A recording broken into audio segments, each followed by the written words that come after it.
Dear students, आज हम लोग देखेंगे डैम्पिंग। बेसिकली जब हम लोग मैकेनिकल वाइब्रेशन में सबसे पहले तो टाइप्स ऑफ मैकेनिकल वाइब्रेशन पढ़े थे, तो इसमें दो टाइप्स बताए थे, एक डैम्पिंग और डैम्प्ड वाइब्रेशन और दूसरा अनडैम्प्ड वाइब्रेशन। ये याद होगा आपको। फिर इस अनडैम्प्ड वाइब्रेशन और वाइब्रेशन में दो कैटेगरी था। इसमें एक फ्री वाइब्रेशन था और दूसरा था आपका फोर्स्ड वाइब्रेशन। अब इसमें फ्री में और फोर्स्ड में आप ध्यान दें कि free vibration that means there is no any external force, और जब एक्सटर्नल फोर्स होता था तो फोर्स्ड वाइब्रेशन उसको बोलते थे। अभी हम लोग लास्ट वीडियो में पढ़े थे अनडैम्प्ड फ्री वाइब्रेशन। ध्यान दीजिएगा, undamped free vibration, undamped free vibration. इसमें हम लोगों ने देखा था, सबसे पहले ये ध्यान दीजिए कि वाइब्रेटिंग सिस्टम जो हम लोग अभी तक देखते आ रहे हैं उसमें हम लोग मेनली एक स्प्रिंग, डैम्पर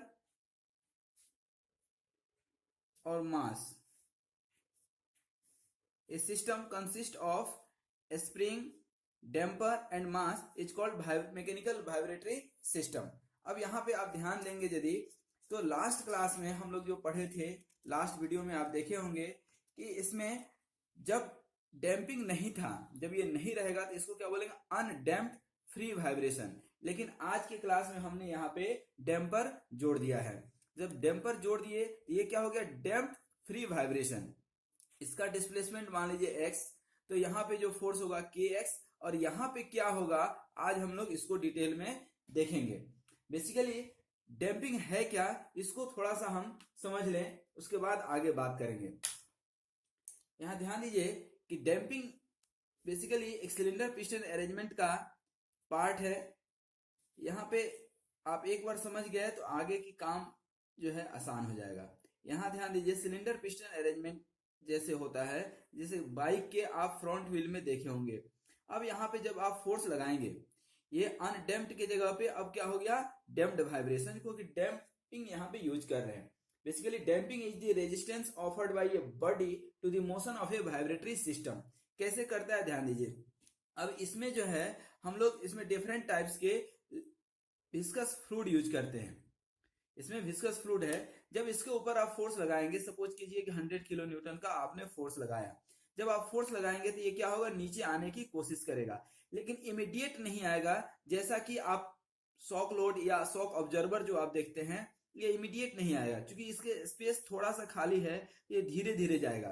दैट मीन्स कि यदि ये कुछ नहीं रहता तो मान लीजिए कि 100 है, और जब थोड़ा सा स्पेस है तो मतलब 5% स्पेस यहाँ पे हम लोग छोड़ते हैं। दैट मीन्स कि जो काम 1 सेकेंड में हो सकता था, ये लिक्विड ऊपर जा सकता था, ये डैम्पर लगाने की वजह से वह 20 सेकेंड्स में जाएगा। इसमें आप कई बार देखते होंगे छोटे छोटे होल भी हम लोग कर देते हैं ताकि लिक्विड आसानी से निकले। अब इसमें विस्कस फ्लूइड है। अब इतना आपका कॉमन सेंस काम करेगा कि यदि हम वाटर ले लें या हनी ले लें या कोई ऑयल ले लें, तो ये तीनों ही डिफरेंट दैट मीन्स कि यहाँ से जब 100 किलो न्यूटन फोर्स लगाएंगे, यदि ये पानी रहेगा तो पानी को आउट होने में कम समय लगेगा, हनी को ज्यादा समय लगेगा और ऑयल को और ज्यादा समय लगेगा। इस तरह से जब आप विस्कोसिटी देखेंगे तो विस्कोसिटी क्या हो रहा है, जब बढ़ेगा तो टाइम ड्यूरेशन भी आपका बढ़ेगा। जब विस्कोसिटी बढ़ेगा इस ऑयल का या फ्लूइड का, उस समय आपका टाइम पीरियड भी बढ़ेगा, और जब टाइम पीरियड बढ़ेगा तो शॉक एब्जॉर्बिंग कैपेसिटी भी बढ़ेगा। दैट मीन्स कि जैसे ही आप ध्यान दीजिए विस्कोसिटी हमारा बढ़ेगा तो टाइम पीरियड भी हमारा बढ़ेगा, और जब टाइम पीरियड बढ़ेगा तो शॉक एब्जॉर्बिंग कैपेसिटी भी बढ़ेगा। शॉक एब्जॉर्बिंग कैपेसिटी भी हमारा बढ़ेगा। तो अब यहाँ पे दो चीज ध्यान दीजिए कि एक तो क्या है आपका विस्कस फ्लूइड और दूसरा क्या है, लोड। तो यहाँ पे आज हम लोग इसमें एक इंपॉर्टेंट टर्म जो आ रहा है विस्कोसिटी, उसको सबसे पहले हम लोग देखेंगे। बेसिकली टाइप्स ऑफ डैम्पिंग में जब जाएंगे तो टाइप्स ऑफ डैम्पिंग में देखेंगे there are basically 4 type of the damping. पहला डैम्पिंग है विस्कस डैम्पिंग, विस्कस डैम्पिंग। दूसरा है स्ट्रक्चरल डैम्पिंग, स्ट्रक्चरल डैम्पिंग। और तीसरा है कूलम्ब डैम्पिंग, कूलम्ब डैम्पिंग। और लास्ट है नॉन लीनियर और स्लिप और इंटरफेशियल डैम्पिंग। अब ये चारों डैम्पिंग में सबसे पहले आज हम लोग देखेंगे विस्कस डैम्पिंग। अब ये विस्कस डैम्पिंग में जैसा कि नाम से ही आपको स्पष्ट है, विस्कस डैम्पिंग। अब ये कॉन्सेप्ट यदि आप समझ गए हो तो आप ध्यान दीजिए कि आप Newton's law of viscosity, viscous that means कि विस्कोसिटी से ही ये डिफाइन होता है विस्कोसिटी। तो न्यूटन्स लॉ ऑफ विस्कोसिटी आप पढ़ चुके हैं, जस्ट उसका हम डेराइवेशन करेंगे। बेसिकली सपोज कीजिए कि यह एक कोई प्लेट है और ये बेस है, ये जो कि ये क्या है, फिक्स है। अब इसके अंदर कोई विस्कस फ्लूइड है, भरा हुआ है विस्कस फ्लूइड, और यहाँ पे आप कोई फोर्स लगाते हैं, क्या, F। कोई जब फोर्स आप F लगाते हैं तो ये प्लेट क्या होगा, मूव करेगा। सपोज u वेलोसिटी से ये मूव कर रहा है, और चूंकि ये लेयर में बटे हुए हैं तो सबसे अपर लेयर का आपका वेलोसिटी ज्यादा होगा, ये वेलोसिटी ज्यादा होगा, और ये धीरे धीरे आप देखेंगे कम होते जाता है। ये वेलोसिटी आपका कम होते जाता है due to loss of energy in between the layer. तो यहाँ पे आपको जीरो वेलोसिटी मिलता है। सपोज कीजिए कि इस दोनों प्लेट के बीच का डिस्टेंस क्या है, y है। तो हम लोगों ने Newton's law of viscosity already हम लोग पढ़ चुके हैं। उसमें आप ध्यान दीजिए कि when the system is allowed to vibrate in a viscous medium, the damping is called as viscous damping. Viscosity is the important property of this viscous damping. Viscosity basically is the property of a fluid by virtue of which it offers resistance to the motion of one layer to another layer. जैसे एक layer है तो दूसरे layer के बीच जो resistance है, that is called viscous force. अब यहाँ पे to maintain this velocity u, you will need to apply the force F. तो हम लोग न्यूटन्स लॉ ऑफ विस्कोसिटी से पढ़ चुके हैं इक्वेशन हम लोग कि म्यू, ये डायरेक्ट यहां से देखें, टॉर्क इक्वल टू होता था mu into D U upon D Y. यदि याद हो, ये न्यूटन्स लॉ ऑफ विस्कोसिटी से इक्वेशन निकलता था। दैट मीन्स कि tau is directly proportional to velocity gradient and mu is the constant. Basically mu is called the coefficient of viscosity. क्या बोलते हैं, कोफिशिएंट ऑफ विस्कोसिटी। अब यहां पे शियर स्ट्रेस को क्या लिख सकते हैं, फोर्स अपॉन एरिया, और ये क्या हो जाएगा म्यू डी यू को वाइब्रेशन में हम बता चुके हैं कि यू को हम क्या लिखेंगे, एक्स डॉट। तो इसको एक्स डॉट लिखे और ये डी वाई हटा करके हम डायरेक्ट वाई लिख दिए। फोर्स इक्वल टू क्या हो जाएगा हमारा, म्यू इंटू ए को इधर ले गए तो ये वाई इंटू एक्स डॉट। अब यहाँ पे F equal to C into X dot लिख सकते हैं क्या, where C equal to mu A upon Y. For a given thickness it is the constant of the damping, coefficient of damping. तो C को क्या बोलते हैं, कोफिशिएंट ऑफ डैम्पिंग। तो इस तरह से आप देखेंगे कि हमारा ये viscosity, Newton's law of viscosity से हमारा क्या निकल गया, coefficient of damping and force equal to C dot X dot, where X dot is the velocity of the plate, this is velocity. क्योंकि बता चुके हैं कि आपको वाइब्रेशन में डिस्प्लेसमेंट को x लिखते हैं, वेलोसिटी को x डॉट लिखते हैं और एक्सेलरेशन को x डबल डॉट लिखते हैं। अब यहां पे यदि एनर्जी इक्वेशन हम बनाएं डैम्पिंग, अब यहां पे यदि इस आपको स्टिफनेस और coefficient of damping that means damper और मास तीनों को ले लेते, यहां पे एनर्जी इक्वेशन जो बनेगा वह क्या बन जाएगा आपका, M X double dot plus K X plus C X dot equal to 0। This is the equation of motion. इसको हम लोग बाद में डिटेल में देखेंगे भी। अभी हम लोग देखते हैं कि इस डैम्पिंग के चलते, ये जो डैम्पिंग आपने फेनोमेना देखा, इसमें what is the amount of energy dissipation, कितना एनर्जी डिसिपेट हुआ या लॉस हुआ। क्योंकि जब आप फोर्स लगा रहे हैं दैट मीन्स की एनर्जी लगा रहे हैं, वर्क डन कर रहे हैं, तो ये वर्क डन या energy basically due to resistance, it gets the resistance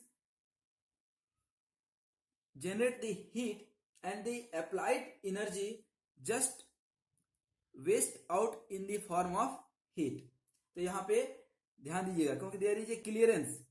अब यहाँ पे एनर्जी डिसिपेशन, यहाँ देखेंगे एनर्जी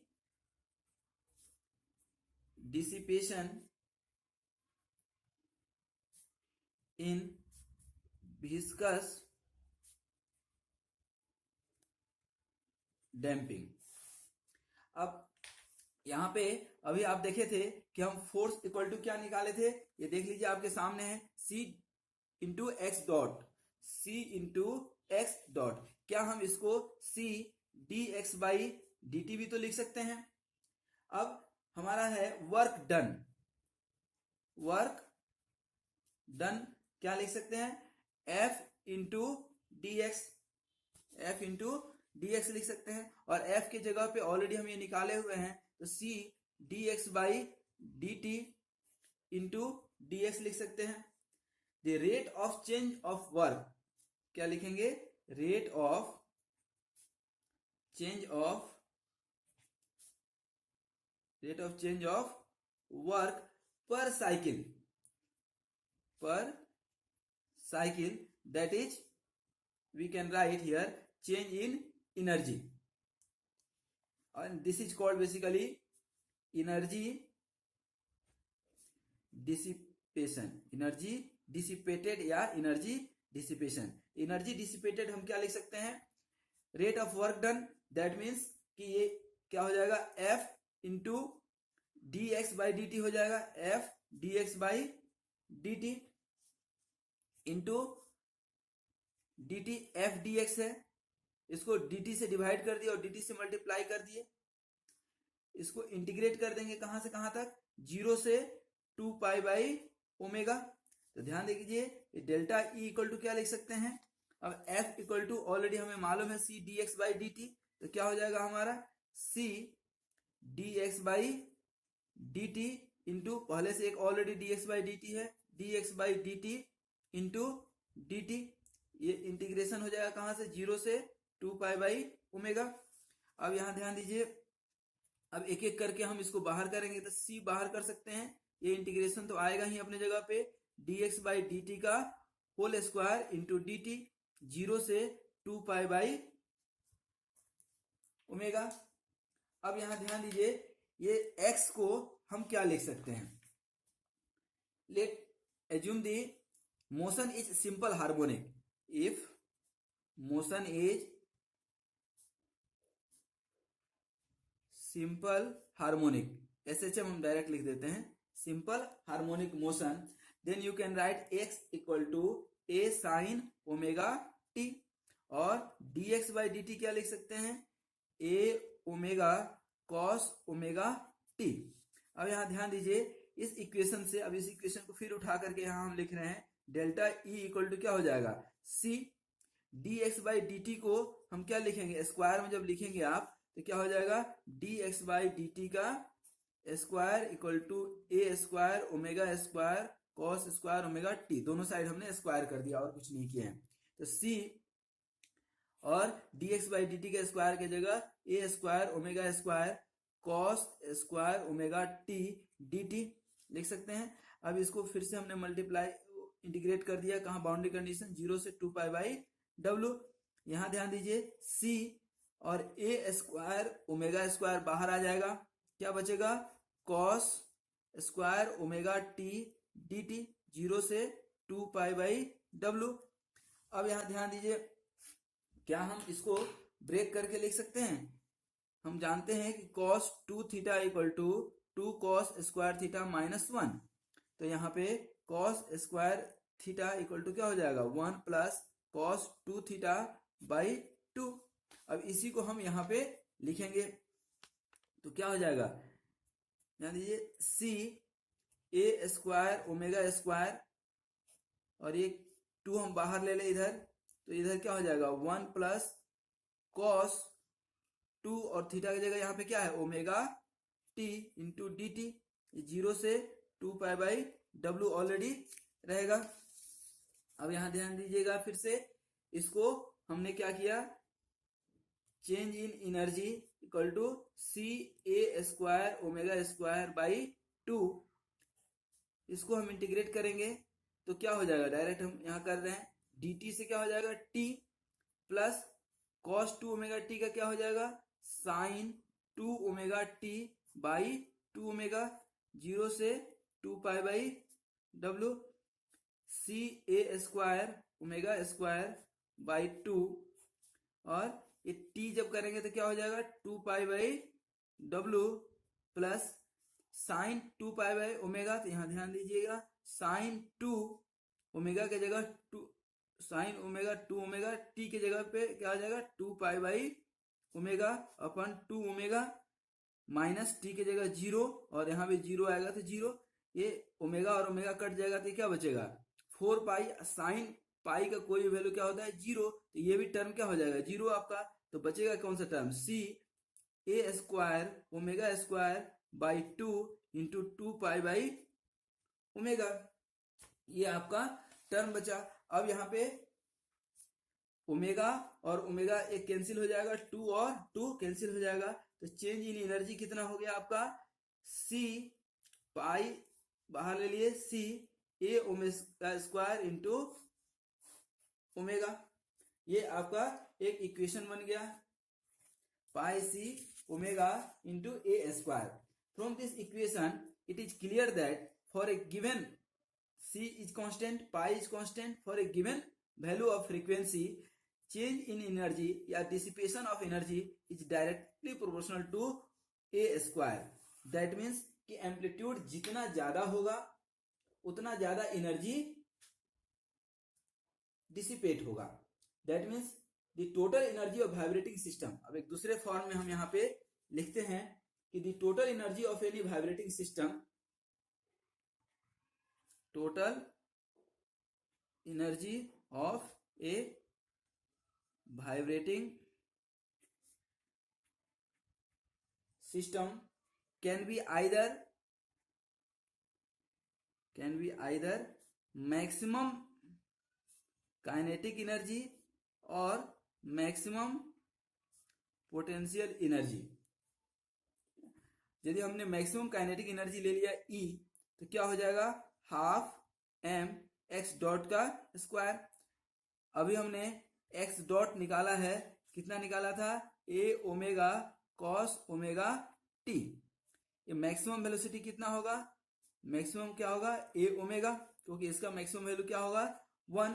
अब यहाँ पे E इक्वल टू क्या हो जाएगा हाफ एम और A square into omega square, that is the maximum kinetic energy.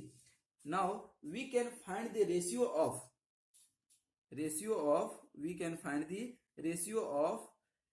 dissipation of energy to the total energy, and total energy may be either maximum kinetic energy or maximum potential energy। Potential energy जब यहाँ निकालेंगे, यदि suppose कीजिए तो potential energy आपको निकालने की जरूरत पड़ गई, तो कैसे निकालेंगे हाफ के एक्स का स्क्वायर, ठीक है। अब यहाँ change in energy to total energy E is known as specific damping capacity। क्या बोलते हैं इसको, specific damping capacity, and it is indicated by beta। तो change in energy that means heat dissipation or energy dissipation upon total energy is called specific damping capacity। इसको क्या लिखते हैं, beta को specific damping capacity.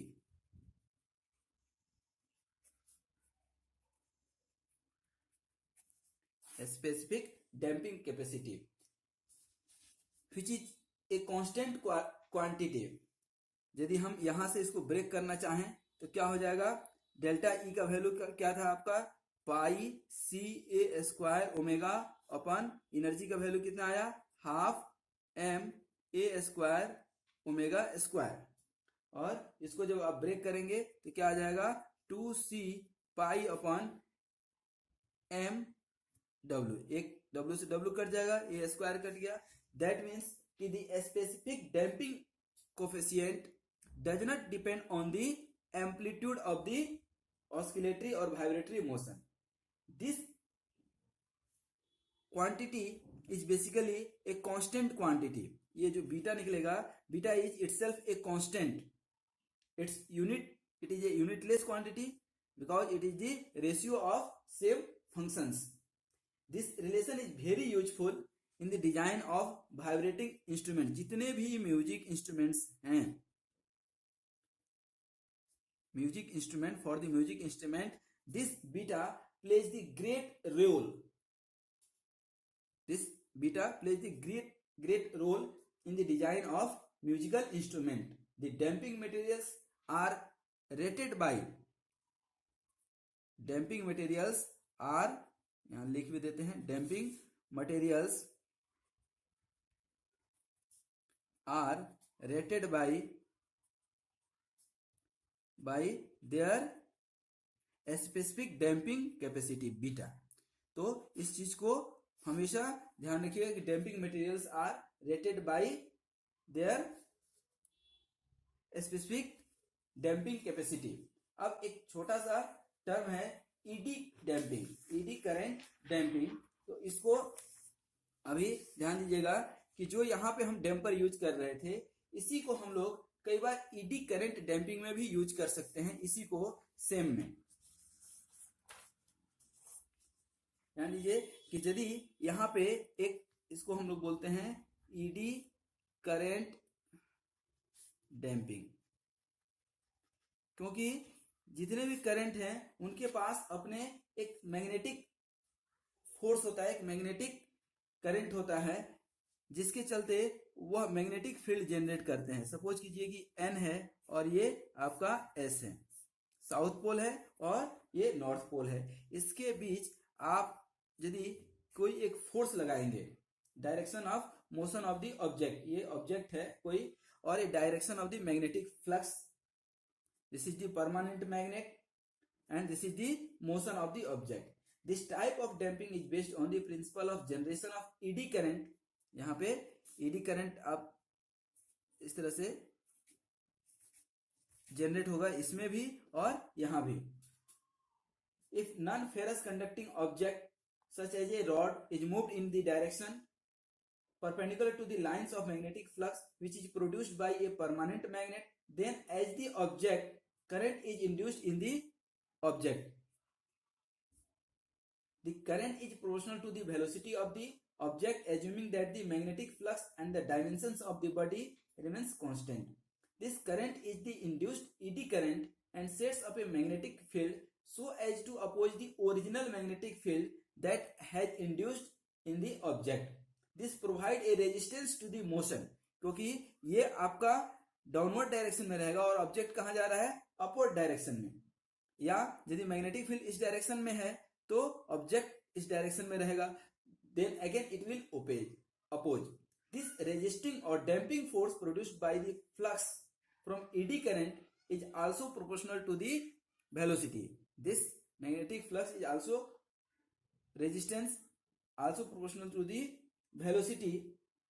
This is a mechanical damping of viscous type. This type of damping is used in vibrometer. इसका सबसे ज्यादा application और सबसे ज्यादा क्या मेनली उसी में एप्लीकेशन होता है, vibrometer and in some vibration control system. The magnetic field can be set up using a permanent magnet or a coil, जैसे फैन में यूज करते हैं, magnetic core with current passing through this magnet. So this is the basically concept of damped vibration, damped free vibration with viscous fluid. तो अभी हम लोगों ने देखा ये viscous damping. Next topic viscous damping में एक बार समराइज कर देते हैं. फोर्स हमने निकाला था और फोर्स निकालने के बाद टोटल हमने एनर्जी डिसिपेशन निकाला, total energy dissipated, then ratio of energy dissipated to the maximum energy is called a specific damping capacity. ध्यान दीजिएगा, each and every damping materials are rated by their specific damping capacity.